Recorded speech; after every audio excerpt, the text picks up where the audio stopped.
The Brooklyn Nets. Once they moved from New Jersey in the 2012-13 season, there was high hopes that the Nets can create a new legacy for themselves with new ownership and a new look in the sexy Barclays Arena. However, after 10 years of existence, we have only seen the Nets become hasty and ruin opportunities for themselves year after year. And it all starts with this one word, super team. Throughout the 10 years the Brooklyn Nets have been formed, the Nets have created 2 super teams in 10 years, and both times they failed miserably and set them back for many, many years. Whether it be giving up a plethora of picks or ruining their reputation as a franchise through allowing actions to be done by their players, tarnishing their image. In today's video, we'll review the first 10 years of the Brooklyn Nets to see all that went wrong, only giving them 8 playoff appearances in 10 years, but never making it past the second round despite the formed super teams that we will talk about today. But before we start, if you want to see more videos like these, be sure to like the video to show support and subscribe to be notified when new videos come out. But as usual, this will be a long one, but you already know who it is. Roll it! 3, 2, 1. Weights in the weight room, so he stitched up in the left.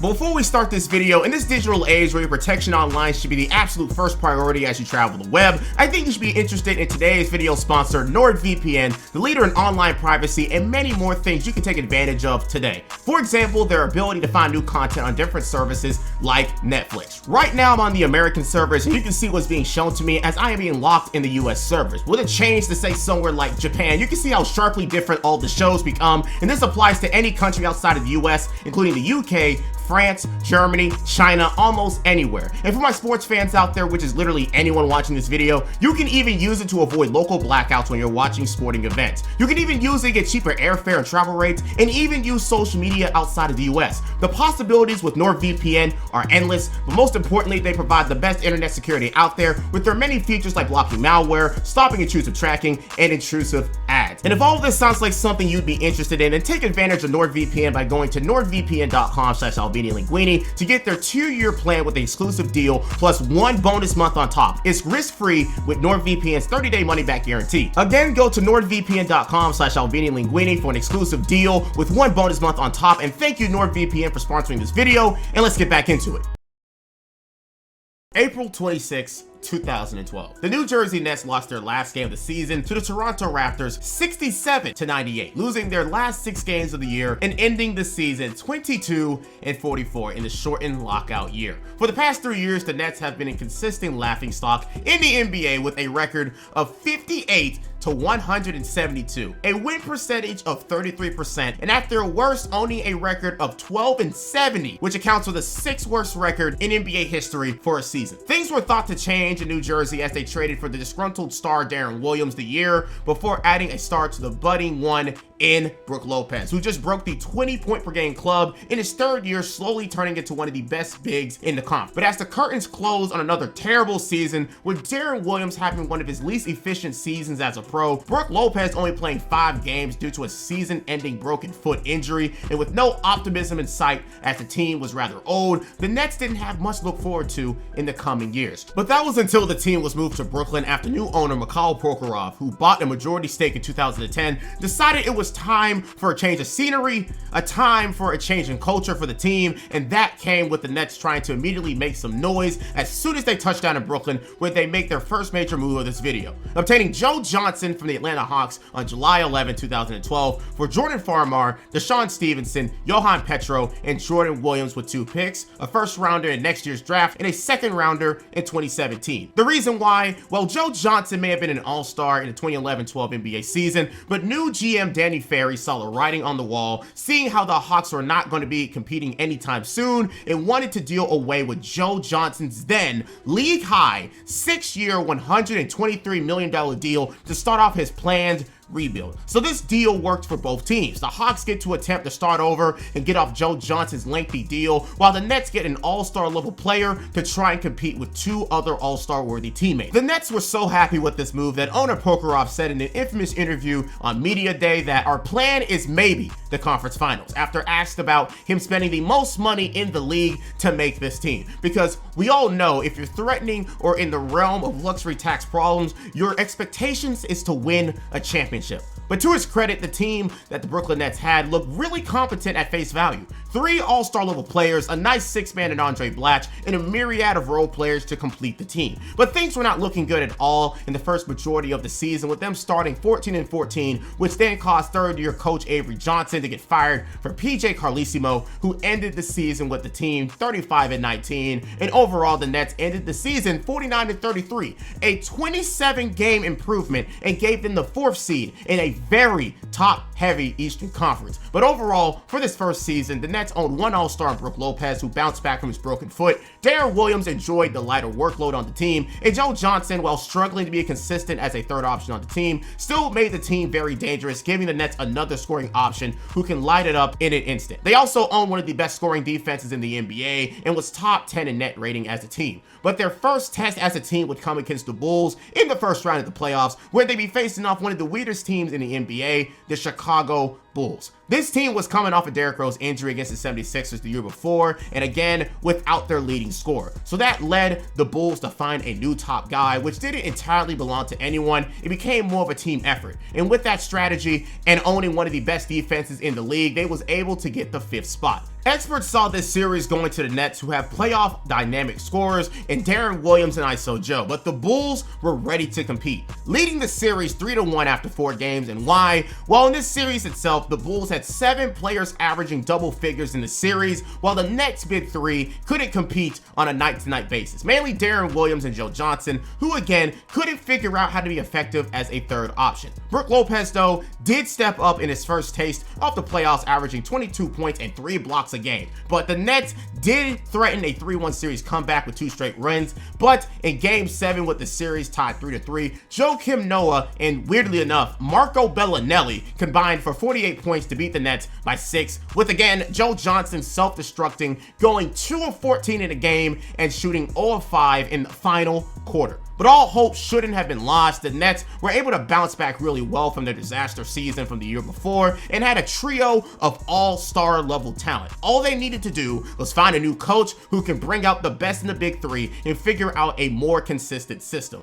making a few moves for more bench help, and just see where this thing could go with Joe Johnson, Brook Lopez, and De'Aaron Williams. But as we all know, this is where the Nets would make their first major mistake as a franchise in this video that would haunt them for years to come. Kevin Garnett, Paul Pierce, Jason Terry, all going to the Brooklyn Nets. Celtics get 3 number 1s, 2014, 2016, 2018. Humphries, Wallace, Evans, just a bunch of stuff. Clearly the Celtics are tanking. They're redeveloping for the future. What's your first overall assessment of this deal when you hear it? Well, first and foremost, clearly the players coming back completely irrelevant. None of those guys that they got back, Chris Humphries, Wallace, Bogans, any of those guys play into the Celtics' future plans. It's all about the picks. It's all about sending really Pierce and Garnett somewhere, because neither one of those guys wanted to be in any sort of rebuilding mode. Right. They get an opportunity now to go play for a team that can contend. This is all about Boston basically going to the bottom to start over again, which makes me think maybe Rajon Rondo's next. Is Rajon Rondo really going to be around to play with this group of guys? Is he going to want to buy into that in any way, shape, or form? Coming back from an ACL injury, you know, he's still a young player. He'll be old by the time the Celtics are good again with this strategy. So he might be the next guy to go. I mean, obviously, Boston is just gutting this. And it's amazing because you think they're trading these guys to a team in the same division. Yeah, right. That shows you right there where Boston's mindset is. They don't even consider themselves a team that's even, you know, close to the Brooklyn Nets.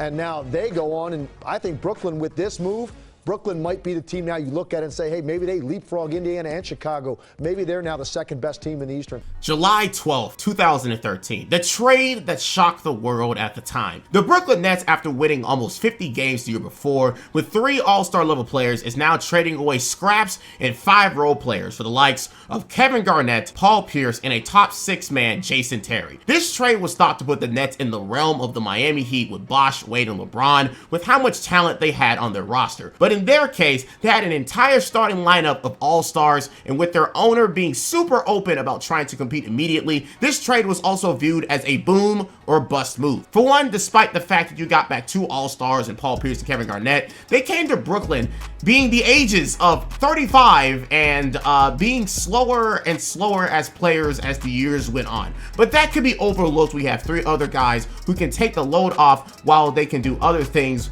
being great at the same time, like Paul Pierce 3-point shooting and Kevin Garnett's defense. Secondly, Kevin Garnett and Paul Pierce contracts are ending in the coming years and still taking up plenty of cap space on the team, making them one of the biggest payrolls in the NBA as a team. Kevin Garnett still having 2 years and $24 million left on his deal, and Paul Pierce still having 1 more year left on his contract for $15 million with 0 guarantee of either coming back to them at their old ages. So the time to win a championship had to happen that season, or at the very least the next. And lastly, the thing no one thought about at the time, the ramifications of trading away 3 unprotected first-round picks and a pick swap in 2017, because on the off chance that this whole thing falls apart, people end up leaving or getting traded, or you're not consistently in the playoffs, those picks will be in the benefit of the Celtics by a long shot. A very bold move by GM Billy King and Oda Prokhorov, trading for 3 all-stars in a span of 2 years. But these moves will end up haunting them for years to come,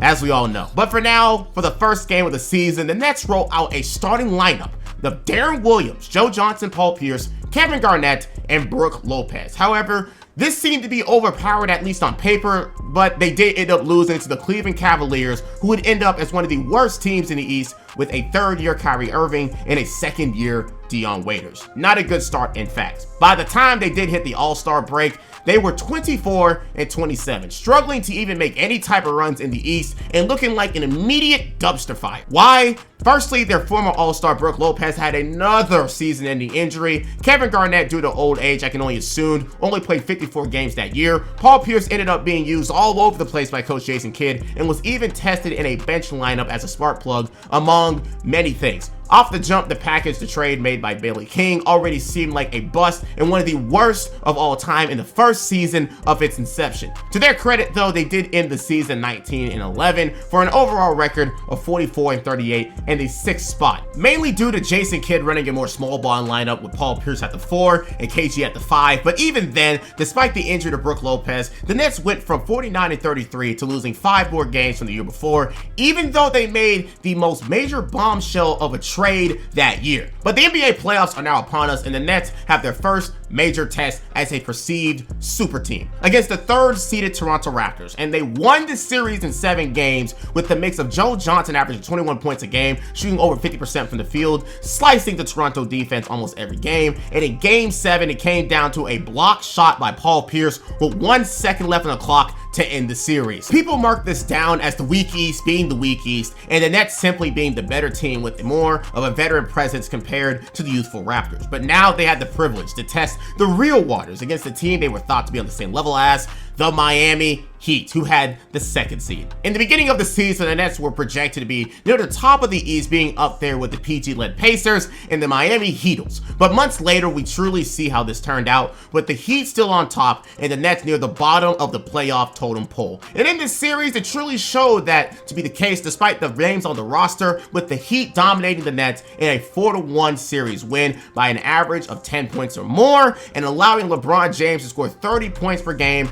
in that series. So now with that series ending, the Nets now have a lot of questions going into the offseason. First off, what happens to Paul Pierce, one of the pieces that you traded for and gave up so much for the future just to have him? Well, he goes to leave for the Washington Wizards that offseason, now immediately losing a pillar of the trade in 1 year. But going into the 2014-15 season, the Nets once again try to scramble to make something work. First off, letting Jason Kidd go for Lionel Hollins to coach the team, trying to find a Paul Pierce replacement, and still trying to make sense and win with an aging core, with Kevin Garnett being 38 years old, Joe Johnson at 33, and Darren Williams, who has now eclipsed the 30-year-old age bracket. But the even more haunting part about this entire season going into it is the fact that this team is even worse off than the season where they went 49-33, 2 years ago before they even made this trade. You could even argue that this roster is now on the decline, or that this team would have been better off without the KG and Paul Pierce trade. And the Nets were feeling it. Their core all getting injured throughout the season, with Brook Lopez only playing 72 games, Darren Williams only playing 68, and then the lineup being messed with so much that even Brook Lopez and Darren Williams were both coming off the bench at one point. Yes, it was getting that bad. And again, another slap to the face on February 19th, 2015, the last pillar of that trade is gone, as Kevin Garnett gets traded back to his old stomping ground in Minnesota for simply Thaddeus Young, a young Thaddeus Young. So 2 years later, the Nets traded away a truckload of draft capital for their team to be on the decline, and all three of the players traded to them either signing with a new team or being traded themselves. The decline of the Brooklyn Nets starts here, with the team going 38-44, losing in the first round to the Hawks as the 8th seed in the East, and now with the Nets seeing the error of their ways, trading away their future for two old and declining former NBA superstars. What will they do to even attempt to bounce back into relevancy? So now we are 2 years removed from the mistake that was the Paul Pierce and Kevin Garnett trade. And what do we have to show for it? A second round appearance and a first round out as the 8th seed. And now with their future in the hands of the Celtics for the next few years, the Nets only have a few options. Finding a creative way to make sure the Celtics don't take total advantage of those picks, or try to compete with the original core that you had before the trade. Well, guess what? They chose neither. On July 11, 2015, the Brooklyn Nets saw the writing on the wall with a potentially deteriorating team and decided to buy the rest of Darren Williams' $25 million contract. People scratched their heads, considering that, again, tanking isn't going to help the team in any way, and in some ways could even hurt them more than it would help them. But at this point in his career, he was going on 31, and his impact on the team was becoming weaker and weaker. In his last season in Brooklyn, it showed that to be the truth, because he averaged 14 points a game on 38% shooting and shot his worst three ball of his career. So buying out his contract was the most tactical move here, because on one hand, you can give that playing time to someone else, but on the other hand, you just now have empty cap space on your team. And again, now you're just underachieving to allow the Celtics to take the labor of all of that to their advantage. But now the roster looks even more desolate than it did the year before. Brook Lopez is now 27 and still looking to get back to that all-star level form. And ISO Joe is 34 and way past his prime, making $20 million a year, showing exactly why Danny Ferry traded him in the first place. Again, making Billy King look more and more like a fool. His contract would not be worth it in the long run, and now the Nets are paying that price. And paid that price they did quite literally, buying out his contract, making him official on February 25th, 2016. But if you thought that was the end, the GM who made this mess happen in the first place, Billy King, was fired by the Nets a month before alongside their coach. But at the least, you can see the Nets are trying to make change, even if it meant because their moves in the past didn't work out for them and put them in this situation in the first place. But in this weird but necessary 2015-16 NBA season, we see the Nets get rid of two players who they brought on to change their team, in Joe Johnson and Darren Williams, fired their GM who created this mess in the first place, and lastly, zero real hope for the immediate future, ending their season 21-61, the third worst record in the NBA. And according to the terms of the Paul Pierce and KG trade, that draft pick doesn't belong to them anymore. No, it doesn't. It is now a Boston Celtics pick. And who did they use that pick on in this stacked 2016 NBA class? With the third pick in the 2016 NBA draft, the Boston Celtics select Jaylen Brown from the University of California, Berkeley. Perhaps a surprise to some, Jaylen Brown averaged nearly 15 points in his lone season for the sturdy Golden Bears. Just this week, he went back to Boston for another workout and another chat with the Celtics press. And again, trades have to go through the league. I'm not suggesting we know anything. I'm just saying we can pump the brakes just a little. But if this is the Celtics' choice, what do you think of it? I like it because with his size at 6'6", he can play in the backcourt, he can play in the front court, he can be a ball handler, a guy that plays on the ball, off the ball. Defensively, he'll be able to compete. He has the athleticism and the strength to go against some of the elite wing players we have in the game. Danny Ainge is also saying is as good as he is, we don't need another guard. Even if that guard is projected and best athlete available, as Jay suggested, we don't need that on this team going forward right now. Jaylen Brown, the amazing two-way prospect out of California with sky-high potential with his mix of athleticism and physical vitals. As we all know, the Celtics are enjoying him mightily right now as he made the All-NBA second team this season and is up there in the ranks of shooting guards and two-way players. The Nets gave up their future and missed out on one of the best shooting guards in the league right now for the services of two geriatric NBA players. You cannot make this shit up honestly. And funny enough, as we know later, he'd be one of the exact reasons they get taken out in the playoffs, but we're the 2015-16 offseason, so we can't talk about that yet. But the Nets take their L's in stride, still trying to make the most out of this situation. And one of those moves became the hiring of Kenny Atkinson, who would serve as a light at the end of the tunnel for the Nets as a coach, and who would end up becoming a champion of developing and bringing a new player culture to Brooklyn. Of course, there wouldn't be much showing of that, when it comes to the win column, but the future of these players could show to be more fruitful than with a traditional hard-nosed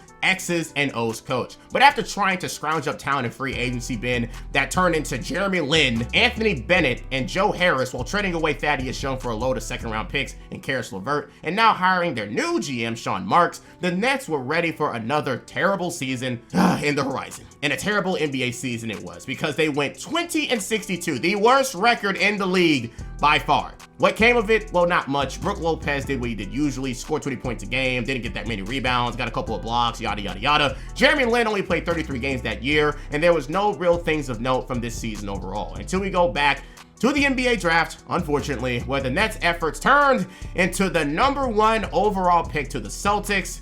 And as we all know, it was infamously traded to the 76ers, which turned into...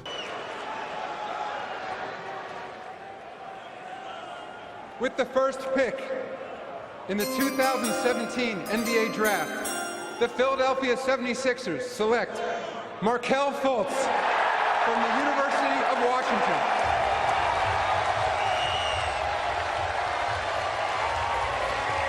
The moment for Markelle Fultz, who was on the junior varsity at DeMatha Catholic until his junior season in high school.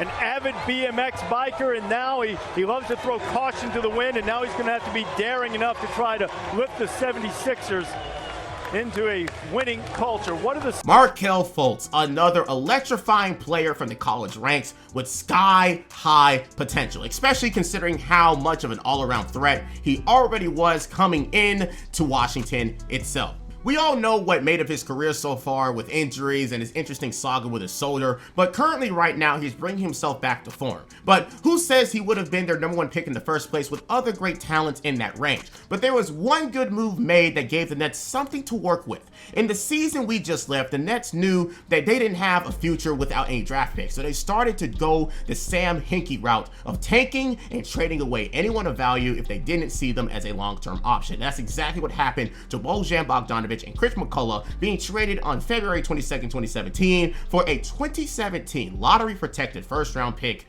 from the Wizards. And with the Wizards earning the 4th spot in the Eastern Conference that year, they earned that pick and turned it into... And with the 22nd pick in the 2017 NBA Draft, the Brooklyn Nets select Jared Allen from the University of Texas. Jarrett Allen, the high-flying and agile big from Texas with some of the longest arms in the class. But with him getting drafted raised questions for the future of Brook Lopez, who was still in his prime with Brooklyn as his potential replacement. But that question wouldn't even have much traction to work with, because that is exactly what would happen on draft night itself, with Brook Lopez and another draft pick in Kyle Kuzma, who would be traded away for D'Angelo Russell of the Lakers, a former top 5 pick from the 2015 class. In one night, the Nets were able to snag an underrated draft prospect in Jared Allen to be their center in the future, and was able to pick up a talented and unproven young player looking for a new home. Now, of course, that meant they had to hold on a terrible contract with Timofey Mozgov at the same time, but who cares? D'Lo was thought to be in the running as one of the best point guard prospects of the future, and even though his beginning of his career started off rocky, he can now hone his skills and talents in Brooklyn instead, and now be away from the media and the LA lights. And for Brook Lopez, well, it was nice knowing you. But these moves made here by Sean Marks are trying to correct the mistakes of the past, and it is working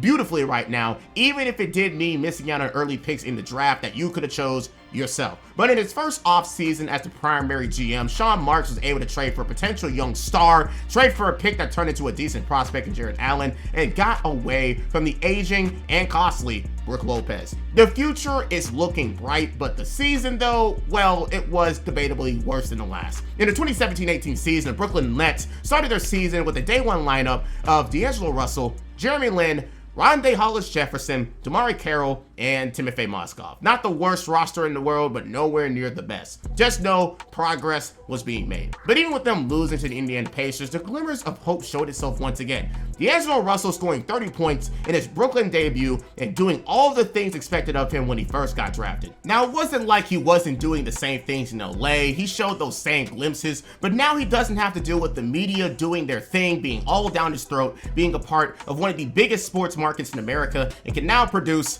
in silence. Unfortunately, that would be one of the only positives of their season though. D'Lo in his third season would deal with the injury bug, taking him out for almost the entire season for what was thought to be a left knee contusion, which turned into archiatric surgery on his same knee. He ended up only playing 48 games that season, but in that time, he became more of a playmaker for the team and a leader. And of course, not a real one due to his absence on the court, but again, progress is being made. Jeremy Lin literally lasted one game before getting a career-ending injury, and outside of that, it was an absolute bust from all angles with a 28-54 record, the 6th worst record in the NBA. And guess what? Once again, they didn't have their pick, thanks Billy King, and it turned into the 8th pick, which the Celtics traded to the Cavaliers for Kyrie Irving, and that turned into... With the 8th pick in the 2018 NBA Draft, the Cleveland Cavaliers select Collin Sexton from the University of Alabama.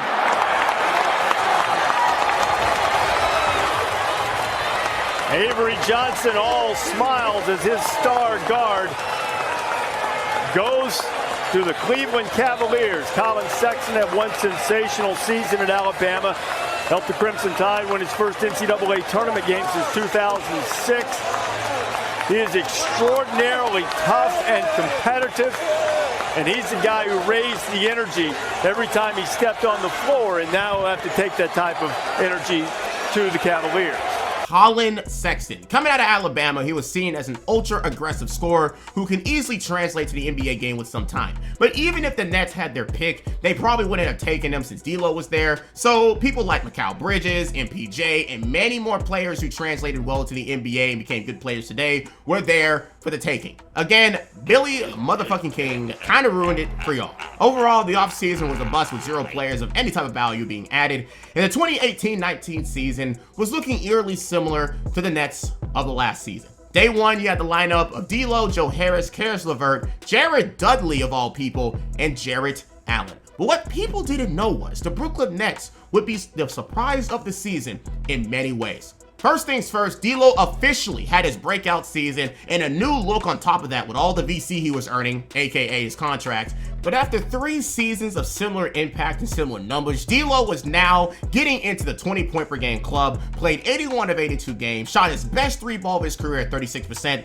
and most importantly, received his first ever All-Star bid, scoring 21 points a game and garnering a career high in assists with 7. But D'Lo wasn't the only person who impressed on his team. Joe Harris, who was brought in a few seasons ago, became one of the best sharpshooters in the league, shooting 47% on threes on 5 attempts a game, and showed why he was one of the best 3-point shooters in the league that year, winning the 3-point contest at All-Star Weekend. Spencer Dinwiddie, who was also brought in during the Sean Marks era, made amazing use of his time in Brooklyn and became D'Lo's second option. Jarrett Allen turned into a double-double machine, and Karis LeVert grows into a nice 6-man for the Nets. But most of this credit should go to Kenny Atkinson, who went and developed a lot of these guys for their young careers and slowly turned them into a productive NBA team and created one of the best cultures in the NBA. And with that culture, created a lot of viral moments from the bench squad, either dancing, emoting, and overall just having a good time. Some of y'all know the video I want to play, but I can't because of copyright reasons, but just know them niggas were dancing for a lot. And as y'all know, once you have fun playing basketball, you will only get better as a team. Now, they did only get a 42-40 record and get the 6th seed, but it's a start of a great development of a great team who officially has their draft picks now. After the blunder of a trade that happened half a decade ago, the Brooklyn Nets can now produce like a normal NBA team, and with them losing in 5 to Philadelphia in the playoffs, they can now rebuild, recuperate, and plan for the potential successful career of D'Angelo Russell and whoever else Kenny Atkinson can develop with this fun and very vibrant young team. Wait, why am I getting a Twitter notification mid-recording? Breaking news on the Jump Free Agency special. Oh yes, nobody is waiting till 6 o'clock Eastern. Adrian Wojnarowski reporting that Kevin Durant is in fact headed to Brooklyn to join Kyrie Irving and Deandre Jordan. Oh man, on July 6, 2019, Kyrie Irving and Deandre Jordan signed to the Brooklyn Nets, and the day after, Sean Marks traded for KD for a package of D'Lo, Shabazz Napier, and Treveon Graham in a form of a sign and trade with D'Lo and the other guys being trade filler. But the main thing is the fact that in a 2-day span, the Nets went from young and exciting team on the rise to an instant contender with KD, Kyrie, and DeAndre Jordan. This headline once again broke the internet with just how well the Nets were able to clear up space for them to give an opportunity for 2 players of those calibers in their prime, and I guess DJ, if you consider him to be a hot commodity at 31 years old and injury prone. But anyways, the main thing people are looking at is that KD is going to a new team to rebuild his image from his 3-year stint with Golden State, and with Kyrie after his time in Boston looking for a new home after the controversy and weird time he had there in general. A perfect storm of 2 IRL friends looking to play on the same team for their own reasons, and Sean Marks and the Nets had so much open cap space that they were able to make it happen. However, KD is still healing from his injury in the playoffs from the year before, so Kyrie and DeAndre Jordan will just have to wait a year before getting to full power as a team. And the impact of this move was minimal as it can get, with how not even giving up that much for KD in the first place, only having a money investment in Kyrie and DeAndre Jordan. Compared to the move made earlier in this video though, it is the best way to make a top tier duo ever in history.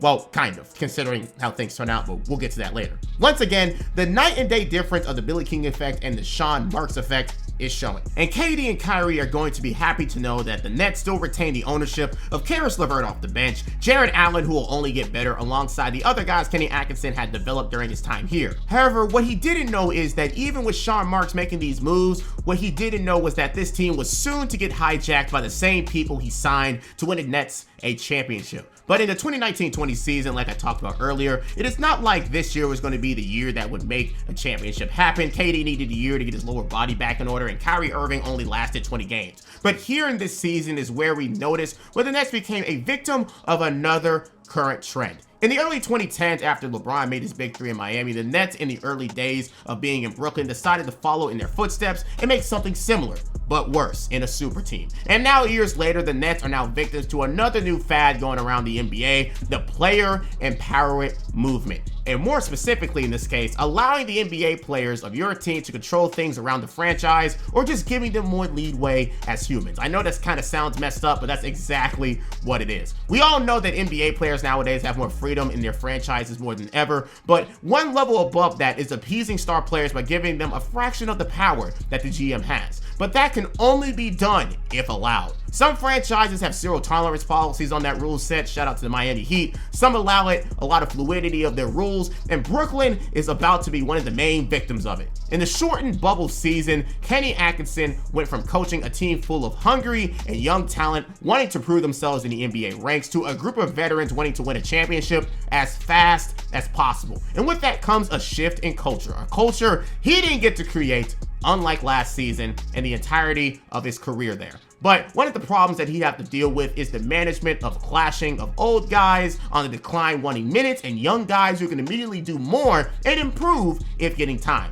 And this is signified through the battle of DeAndre Jordan and Jarrett Allen. Jarrett Allen at the time was already the Nets starter from the year before and was only going to improve with more time, especially as he garnered more experience in the NBA. But with Kyrie and KD bringing in their old buddy Deandre Jordan, he was also expecting to get a piece of that action himself, being a main reason the team went anywhere as a franchise. But Coach Atkinson stayed with his ways and kept Jarrett at the starting spot, which DJ didn't like. And guess what came of it? On March 7th, 2020, the Brooklyn Nets and Kenny Atkinson decided to part ways mutually. And it's time he spent with the team and taking them to the playoffs the year before. And guess what? Coincidentally, after the firing, Deandre Jordan was immediately put back in the starting lineup to end the season. And the people in the media were theorizing that KD and Kyrie and even Deandre Jordan were huge parts of the reason that Kenny got canned. But Deandre Jordan denied it over and over again to the media. Considering how outspoken as athletes both KD and Kyrie are, it's not far-fetched to say that this is the case, especially considering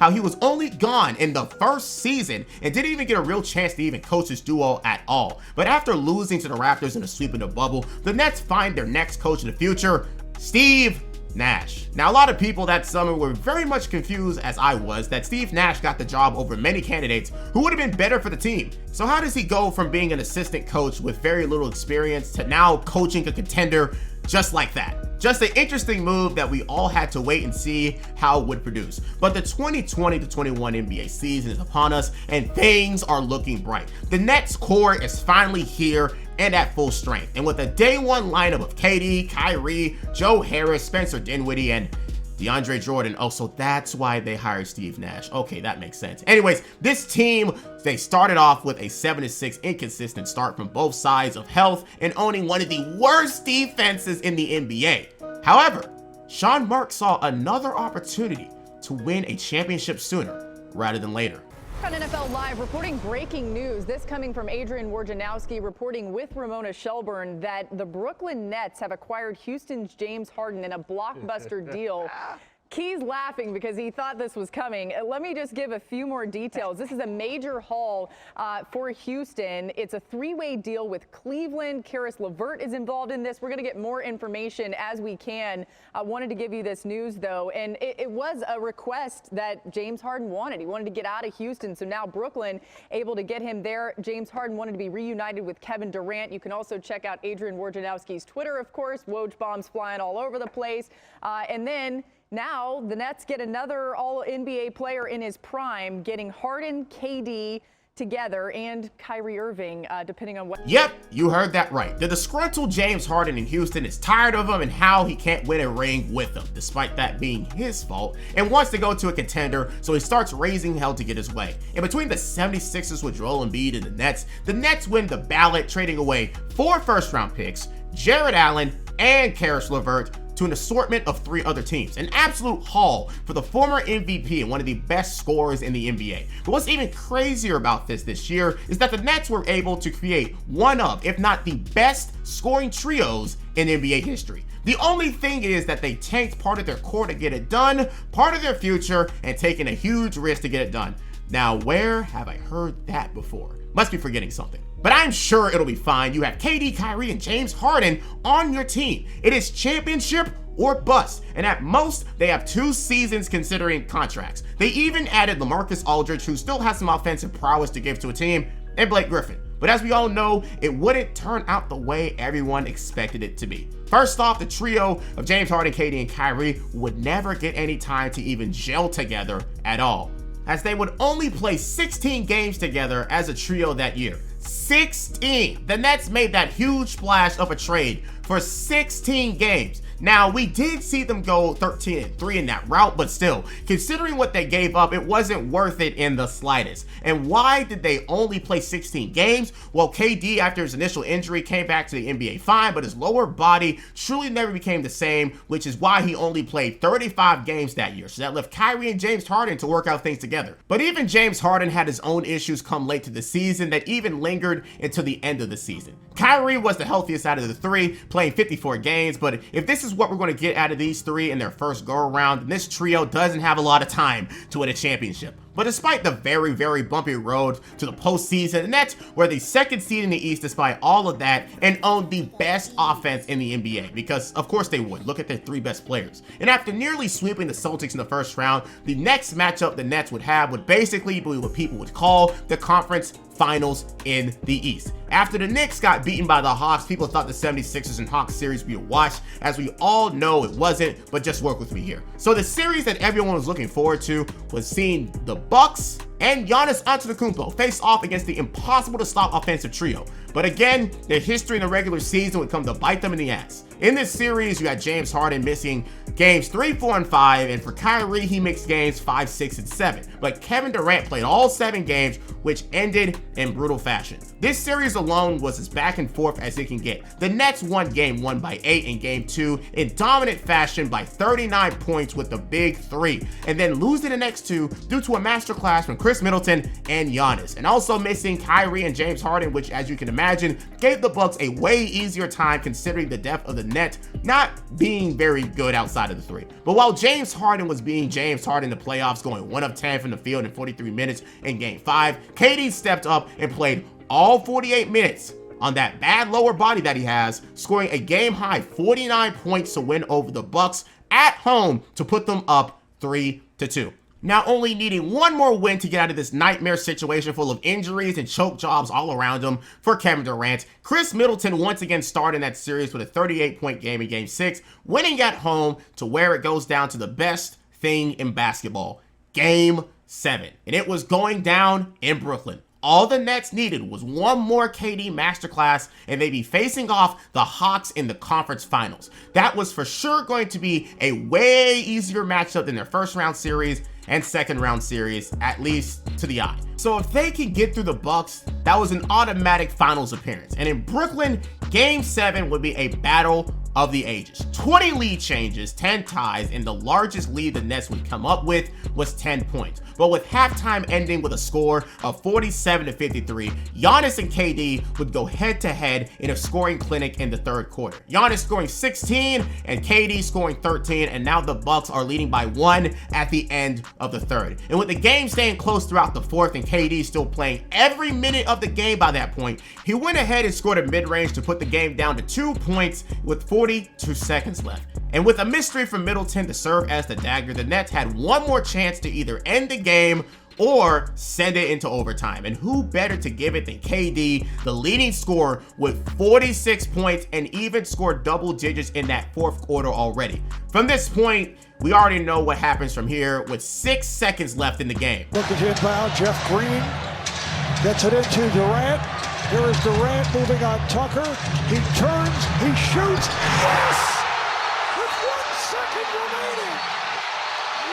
Kevin Durant just did the impossible, making a gutsy turnaround 3-point jumper over PJ Tucker to win the game and send them to the conference finals. Until it wasn't the case because that tall ass dude wears, according to reports, a size 18 shoe. Now, as a size 15 wearer, I know it's pain, but that has to be one of the most unlucky shots of all time. It is by the person who shot the ball. But with the reviews showing that his foot was indeed on the line, overtime was now upon us, and it was a blunderfest for the Nets. KD being gassed, playing all 48 minutes, went 0 of 6 in the OT period, and the only point scored was by Bruce Brown, which gave the Bucks all they needed to win, winning the game by 4 and making their way to the conference finals and winning the whole entire NBA championship that year. Now, this season for the Nets was a bust by many means. After trading away parts of your future again for another super team, we see another set of unfortunate events that caused for them to lose. We cannot do anything about injuries to Kyrie and Harden, but unfortunately in Harden's return to the lineup,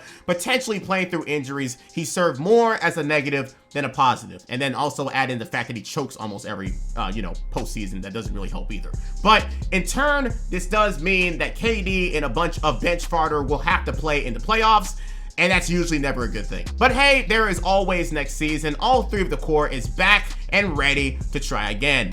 Until they couldn't. See, the NBA was allowing teams to choose how they wanted to handle the COVID regulations according to their state rules. Most states outside of Canada, New York, and the country of Canada allow for their players to play unvaccinated. But as we all know, the Nets are in Brooklyn, New York, so that means everyone has to be jabbed up according to New York regulations. But Kyrie Irving refused to do so, causing him not to even play until nearly 3 months into the season. So for most of the season, it was just Harden and KD making things work with a mostly depleted roster. Spencer Dinwiddie left for Washington, Joe Harris got injured 14 games into the season, and the rest of the roster is full of old veterans and very much improving young players. And as you can imagine, that isn't the best recipe for success in the NBA for a championship team. And that exactly became the case too, with a dismal 29-26 record near the All-Star break due to injuries all over the roster, and at worst having an 11-game losing streak. This team was a mess and it needed change. James Harden was frustrated with how things were going with his team. Kyrie Irving couldn't even play home games, and KD suffered another midseason injury that took him out for quite a while. So while trying to salvage one more opportunity to make this team into a contender, Sean Marks made another interesting move. Sorry to interrupt you, Perk, but we have a trade coming in right now from our Adrian Wojnarowski. The Brooklyn Nets are trading James Harden to Philadelphia for the 76ers.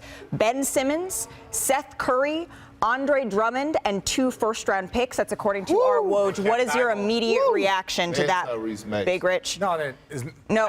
Right now, the details. The details. One more time. For the trade, the Brooklyn Nets, they are trading James Harden to Philadelphia for Ben Simmons, Seth Curry, Andre Drummond, and 2 first-round picks, sources tell ESPN. The Nets are including Paul Millsap in the deal, too. Woj is just reporting. What do you think of this trade, Rich? I think this is a very good trade. It's still, everything always hinges on Kyrie.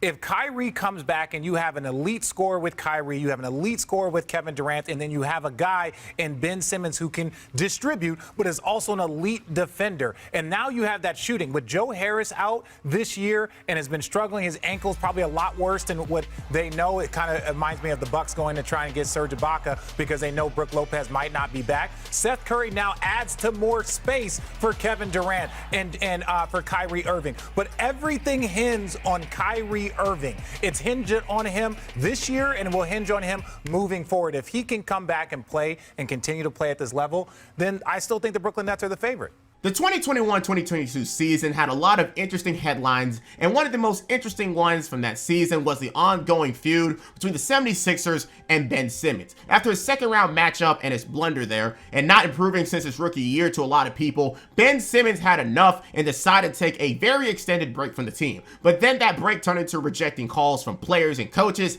getting plenty of fines for the teams, getting kicked out of practice, the absolute works. So here came a potential win-win for both teams. The 76ers get a point guard for Embiid to go after a championship while, missing the one that should have been there, while the Nets get Ben Simmons a new place of scenery and a lesser role while being with KD and Kyrie with some draft capital added alongside with it. But even that didn't work out, as Ben Simmons claimed injuries and mental health would keep him out for the rest of the season. But at least the Nets did get Seth Curry and Andre Drummond to add more depth the Nets desperately needed come playoff time. But add on more inconsistencies from Kyrie due to his issues with the shot and KD's injuries, the Nets struggled all the way to the end of the season with a 7th seed. An absolute far cry from what was expected from the duo of Kyrie and KD. But even though there was some context to said struggles, overall though, you had a drama-filled season full of ESPN breaking news about the Nets, injuries all over, and now bringing on a player who won't even play. And how they were rewarded for their efforts? A 7th seed in a matchup between the Boston Celtics. And even as they were the underdogs in this series, people still saw the Nets as a potential dark horse for making the finals, or at least contending. I wouldn't blame anyone for thinking that way, since it's still a team oriented around KD and Kyrie. But as we all know, this series turned out to be a big failure, and it was due to that lack of depth that was once traded away or injured, leaving KD and Kyrie to fend for themselves. And that ended up making KD average 5 turnovers a game that series and being double teamed relentlessly the whole time, while also shooting 38% from the field that series, a career low in the playoffs for him. And due to that, KD was ripped by the media for his horrible play against the Celtics and another failed season as a Brooklyn Net. How are you looking at KD now this morning? Well, first, let me tell you how you can't look at him. Okay. You can't look at him as the best player in the world, which is what I've been saying for quite a while. This is a tragic performance by him in these first 2 games. And we can talk about Boston's defense, and they deserve a boatload of credit, Will Bond. And Boston's defense is sensational. I know that. And I'm not going to go where where Kendrick Perkins, rather, went the other day where he was talking about KD getting punked. I'm not going there because it's impossible for me to feel that way about him. But my God, I have never seen Kevin Durant look this bad. It's not about the performance. It's not about the fact that he's 4 for 17 overall. To some degree, it's about the fact that he's 0 for 10 in the second half. To another degree, Will Bond, it's about the fact that he looked shook. He looked rattled. And I never thought I would see something like that happen to Kevin Durant on the offensive side of the ball. Certainly some nights are better than others, but we've never looked at Kevin Durant and said, my God. And going into the offseason, things only seem to be getting more ominous for the future of this team. Kyrie's free agent status is looming after the 2023 season, where he's due for a new contract, and he's reportedly looking for a max contract despite his antics and attention he's bringing to the Nets. But KD has signed a contract and is here to stay. Until he wasn't, because he requested a trade in the summer and wanted to go to a contender. But as the Nets didn't find a suitor, they continued going on to the next season, the 10th season in Brooklyn Nets history. 10 seasons removed from the Paul Pierce and KG trade, and going into that season, there was a lot of attention and angst all around the franchise. KD requested the trade, and people are still talking about it as if it was serious or if it was a show of power by KD to show how much power he had in the franchise. Kyrie Irving is still fighting with the Nets for a contract extension, but the Nets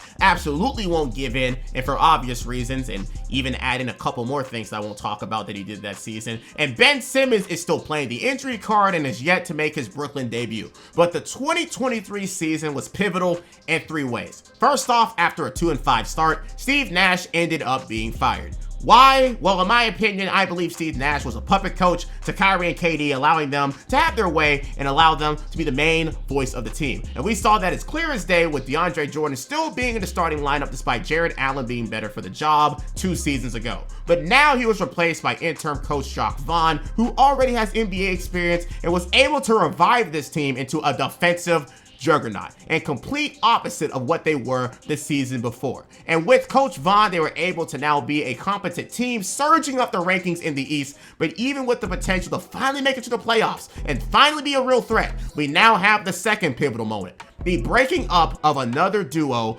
made by the Nets organization. Kyrie Irving not being able to get his contract for the Nets that he wanted, and the Nets not getting him to take a cheaper deal and bringing even more bad press to the Nets. Again, I'm not talking about it. The Nets finally decided to get as much value as they can by trading him away on February 6, 2023 for Dorian Finney-Smith, Spencer Dinwiddie, and multiple picks in the future. So now the Mavericks can deal with the potential leave of Kyrie and deal with the consequences instead of themselves. And then that turned into KD getting traded 3 days later for Mikal Bridges, Cam Johnson, and 5 first-round picks from the Suns. So in 3 days, they collected 4 first-round picks from teams for the services of potentially 1 year of Kyrie Irving and 3 years of Kevin Durant. Absolutely amazing work from Sean Marks, but this also teaches him a lesson. Super teams do not work. With the way the NBA has developed, there will always be trends, and bringing in multiple stars to win a championship ASAP has only worked a few times. Championship teams across the decades are usually homegrown and built over time, and now the Nets are another victim of a trend. But unlike last time, they came out better than they started, which brings me to my third pivotal moment. Mikal Bridges turning into the surprise of the season, with him totally transforming himself into a primary option after this trade,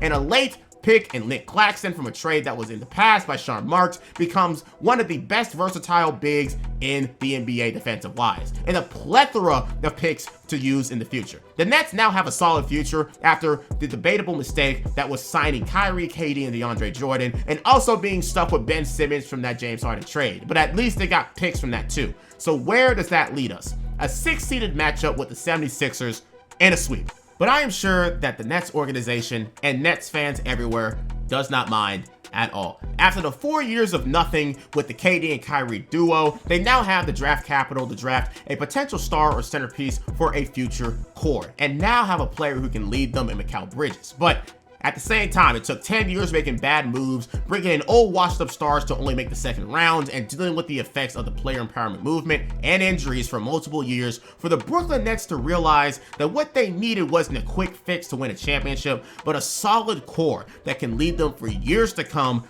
that is homegrown and brought up together. Sucks it took an entire decade to figure that out, but as they say, better things now known now rather than later. So, what did we learn? The answer is that super teams rarely work. In the beginning, it was trading for an out-of-their-prime championship duo to just get rid of them only 2 seasons later, and watching those draft picks turn into an all-NBA player, the #1 pick of the draft, and a great young scorer in this league. And only a few years later, you repeat the same sins of the past and continue following trends for a quick championship to repeat the same process of disappointment. But at least this time, in their defense, they weren't punished heavily for doing so. But the Brooklyn Nets started up management-wise as a team who wanted to win as fast as possible. They became one of the biggest memes of the decade NBA-wise, to now being a team with a bright future and a lot of opportunities to make that happen with 1 million draft picks for future use. All you can hope for is that other franchises see the mistakes that was made by the Nets in their first 10 years as a team and try not to repeat the same mistakes made in the past by a franchise trying to achieve greatness too fast. But as always, tell me your thoughts on the multiple mistakes made by the Brooklyn Nets during their first 10 years in Brooklyn. All of your thoughts will be appreciated in the comment section below, where I read all of them and respond to a good bit of them. And of course, I hope you enjoyed today's video and learned something new, as my vision for this channel is to inform and entertain. Check out my social medias for the Inside Life of Alvini and other channel news. Check out my Twitch where I stream weekly. And lastly, if you want to talk to your boy, there is always my Discord. Links are all in the description. But with all that out of the way, this is your boy, Alvini Linguine, saying peace